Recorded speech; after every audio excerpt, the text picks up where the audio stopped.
Hello friend, આજે આ તલની recipe જે ચીક્કી કે કચરિયું નથી પણ શિયાળામાં માત્ર એક ટુકડો ખાઈ લીધો ને તો તમારા શરીરમાં ક્યારેય કેલ્શિયમ કે વિટામિનની જરૂર નહીં પડે. અને આને બનાવવું પણ એટલું સરળ છે.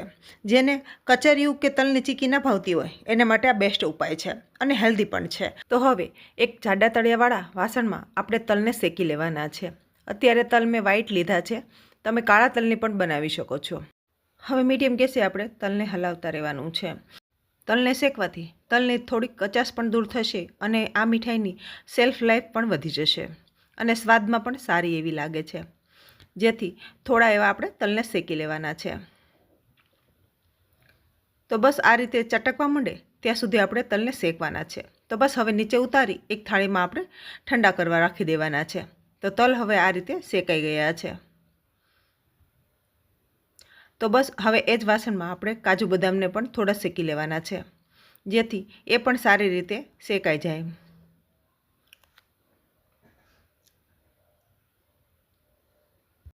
આમાં તમારા મનપસંદ ડ્રાયફ્રૂટ તમે ઉમેરી શકો છો.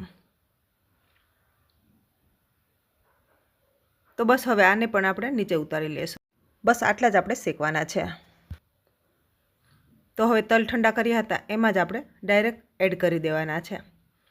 તો બંને વસ્તુ સરસ એવું સાથે જ ઠંડુ થઈ જશે.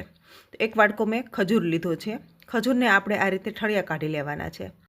ખજૂરના ફાયદા તો બધાને ખબર જ છે. ખજૂર નાખવાથી આ મીઠાઈ સ્વાદિષ્ટ તો બને છે, પણ સાથે સાથે હેલ્ધી પણ બને છે. તો બસ બધાના આ રીતે આપણે ઠળિયા કાઢી લેવાના છે. એક વાટકી આપણે તલ લીધા હતા, જેની સામે પોણી વાટકી આપણે ગોળ લેવાનો છે. તો હવે આ બંને વસ્તુ પણ ઠંડુ થઈ ગયું છે. તો સાથે જ હવે આને ગ્રાઇન્ડ કરી લેવાનું છે. ધ્યાન એ રાખવાનું કે આને ઓન ઓફ કરીને કંઈક આ રીતે આપણે કરવાનું છે. એકદમ પાવડર ન થઈ જાય એનું ધ્યાન રાખવાનું છે. અને તેલ પણ છૂટે નહીં ત્યાં સુધી આપણે નહીં થવા દેવાનું. ત્યારબાદ ખજૂર હતો એમને પણ આપણે મિક્સરમાં ગ્રાઇન્ડ કરી લેવાનો છે, જેથી સરસ એવા કડકા થઈ જાય. ખજૂરના તમે નાના નાના કટકા જાતે પણ કરી શકો છો, પણ મોટા પીસ ના હોવા જોઈએ. કંઈક આ રીતે જ ભૂકો થવો જોઈએ. તો હવે એક કડાઈ લેવાની છે, એમાં આપણે ગોળ પહેલાં એડ કરવાનો છે અને એક મોટા ચમચા જેટલું આપણે ઘી એડ કરવાનું છે. પાછળથી થોડું ઓછું લાગશે તો આપણે એડ કરી શકીએ. આમાં થોડું વધારે તમારે ઘી લેવું હોય તો પણ તમે લઈ શકો, પણ આ જામેલું ઘી છે એટલે મેં ઓછું લીધું છે. તો બસ આપણે અત્યારે આ પ્રોસેસમાં ખાલી ગોળ જ ફક્ત ઓગળવા દેવાનો છે. આમાં આપણે પાક નથી લેવાનો. તો બસ ગોળ ઓગળે ત્યાં સુધી આપણે મીડિયમ ગેસે આ રીતે આપણે હલાવતા રહેવાનું છે.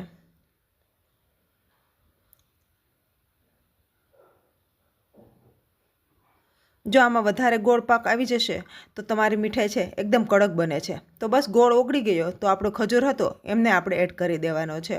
ગેસને આપણે એકદમ ધીમો કરી દેવાનો છે. તો બસ સરસ એવું મિક્સ થઈ જાય ત્યાં સુધી આપણે હલાવવાનું છે. તો બસ હવે સાથે જ હવે આપણે તલનો ભૂકો છે એમને એડ કરી દેવાનો છે.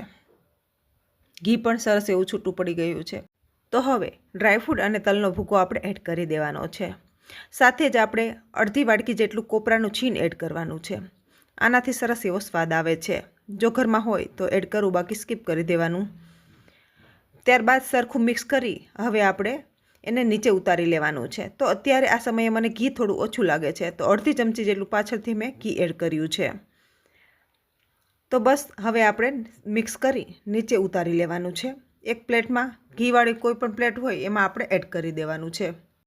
બસ આ રીતે આપણે સેટ કરી લેવાનું છે. અને ઉપરથી કોપરાનું છે અને થોડા આપણે પિસ્તા પણ એડ કરીશું. મનપસંદ ડ્રાયફ્રૂટ તમે આમાં એડ કરી શકો છો. બસ ઠંડુ ન પડે ત્યાં સુધીમાં જ આપણે આના પીસ કરી લેવાના છે. એકદમ ઠંડુ થશે તો પીસ સારા નહીં બને. એટલે થોડીક વાર આપણે 5 મિનિટ જેટલો સમય થશે અને આપણે એના પીસ કરી લેવાના છે. આ રીતે આપણે ચમચીથી ડ્રાયફ્રૂટ જે ઉપર એડ કર્યા છે તેમને આ રીતે આપણે સેટ કરી દેવાના છે. તો બસ હવે 5 મિનિટ રાખ્યા પછી કંઈક આ રીતે આપણી મીઠાઈ સેટ થઈ ગઈ છે. તો હવે આપણે પીસ કરી લેવાના છે. તો પીસ કર્યા પછી હું તમને બતાવું તો એકદમ સોફ્ટ આ સુખડી બને છે. મોઢામાં મૂકતા જ પીગળી જાય તેટલો સોફ્ટ આ સુખડી અથવા તો મીઠાઈ બને છે. નાના મોટા બધા જ આવી શકે. મોટી ઉંમરના વ્યક્તિઓ પણ આ મીઠાઈ ખાઈ શકે છે. એટલી સોફ્ટ બને છે.